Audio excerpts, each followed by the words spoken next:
है। उस शिवलिंग का निर्माण करने के बाद में आपके मध्य में जब आप शिवलिंग बनाते हो घर के अंदर हॉल में या मंदिर में, तो ऊपर कोई कुंडी वगैरह लगी हो, पंखा लगा हो, उस पे से रस्सी बांध कर लेकर आकर इस फुलेरे को इस तरह से शिव जी के ऊपर लटकाया जाता है। इसको फुलेरा कहते हैं। ये भगवान शंकर का अखंड सौभाग्य देने का फुलेरा होता है, जिसको माता पार्वती जी, उमा, कात्यायनी देवियों ने इसका स्मरण किया। एक गोल होता है, गोल, चौकोर, तिरछा, जिस तरह से भी बनाना, पर शिव जी के ऊपर नीचे शंकर भगवान होते हैं। ये थोड़ा ऊंचा, जिससे पूजन भी आराम से हो जाए, इसको ऊंचाई की ओर लगाया जाता है, जिससे भगवान, जैसे अपन जलाधारी लगाते हैं, उसी तरह से इस फुलेरे को लगाया जाता है। तो इस फुलेरे में कहीं ना कहीं पत्तियों को भी लगाना चाहिए। माला के साथ में कोई आम की पत्ती हुई, अशोक की पत्तियां हुई, उसका भी स्मरण इसमें आता है।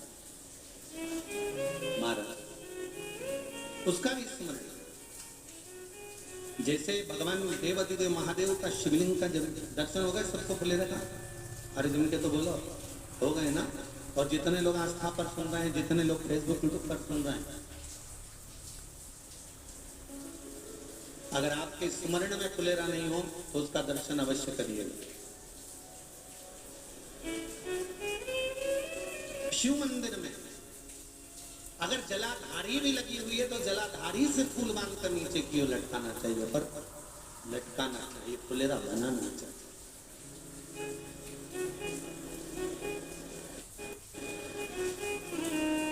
सात फल हैं फुलेरा। कितने फल हैं? 7। ध्यान दीजिएगा। पहला,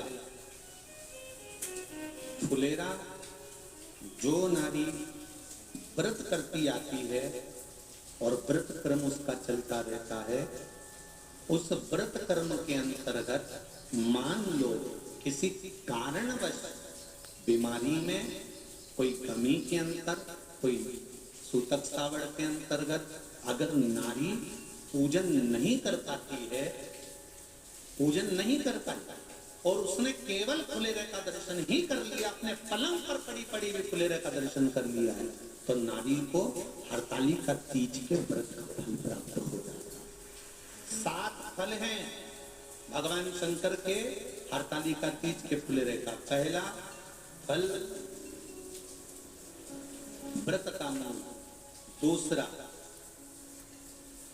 यदि कोई नारी आई और उसके संतान नहीं, 10 साल, 8 साल, 5 साल, 6 साल, 7 साल, 12 साल, 15 साल हो गए, उस फुलेरे का मात्र स्मरण कर कर एक पुष्प भी उसने अगर हल्दी कुंकू का लगाकर उस फुलेरे का टच कर कर भगवान शिव के पावन चरणों में रख दिया है और विनती कर कर गई है, तो अगला फुलेरा वो खुद बनवाती है, उसकी गोदी में संतान आ ही जाता है।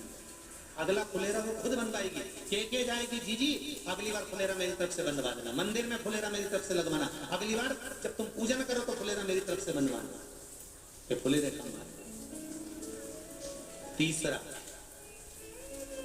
महाराज हम कोई दान, गौदान, हरतालिका तीज की किताब है आपके, जो लोग पढ़ते होंगे हरतालिका तीज की किताब, उसमें लिखा है ब्राह्मण देव को ये दान देना है, ऐसा दान देना है। अब कोई गरीब है, कोई साधारण है, नहीं है किसी की कैपेसिटी, नहीं दे सकता, तो क्या होता है? तो कहा हम गौदान नहीं कर पाते, हम स्वर्ण दान नहीं कर पाते, हम वस्त्र दान नहीं कर पाते, हम मुद्रा दान नहीं कर पाते, हम अन्नदान नहीं कर पाते। हम ये सारे दान अगर नहीं भी कर पाते हैं तो शिव महापुराण की कथा कहती है तीसरा फल फुलेरे का है कि मात्र फुलेरे का दर्शन, स्पर्श कर लेने से सारे दानों का पुण्य फल प्राप्त हो जाता है। ये तीसरा फल फुलेरे।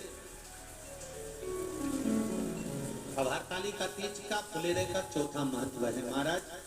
चतुर्थ महत्व हरतालिका तीज के फुलेरे का है, जो कुंवारी कन्या हरतालिका व्रत करती है,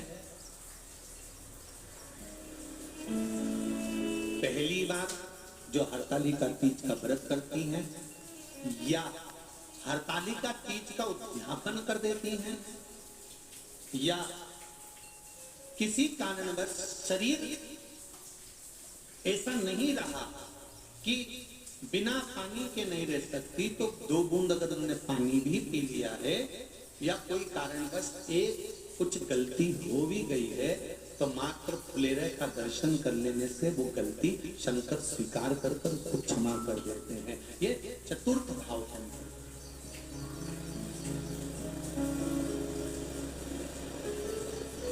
फुलेरे का अगला वर्णन करा गया। महाराज शिव तत्व की शंकर भगवान की हम ना काशी जा सकते हैं, हम ना सोमनाथ जा सकते हैं, हम ना किसी स्थान पर जाकर एकांत में भगवान शंकर का स्मरण कर सकते हैं। मान लो हमें एकांत में बैठकर शिव की भक्ति करना है, किसी मंदिर में किसी देवालय में जाकर भक्ति करना है, तो फुलेरे का मात्र दर्शन करने से, पूजन स्मरण करने से उस भक्ति का फल भी हमारे खाते में आ जाता है। और फिर अगला आखिरी का जो वर्णन किया गया है वो कहा गया कि पार्वती मैया गुफा में जाकर भगवान का भजन करती थी, शिव का स्मरण करती थी और फिर अपनी सहेलियों के साथ बैठकर शंकर का स्मरण करा, जिसका फल पार्वती को मिला। तो कहा हम ना किसी गुफा में प्रवेश कर सकते हैं, ना हम किसी गुफा में या जंगल में जा सकते हैं। इस फुलेरे के नीचे शंकर भगवान की जब अर्चना करते हैं, आराधना करते हैं, हरतालिका तीज के दिन फुलेरे के नीचे हम भगवान शिव की पूजन करते हैं, तो हमारा वन में किया गया भजन का फल ही हमको प्राप्त हो जाता है।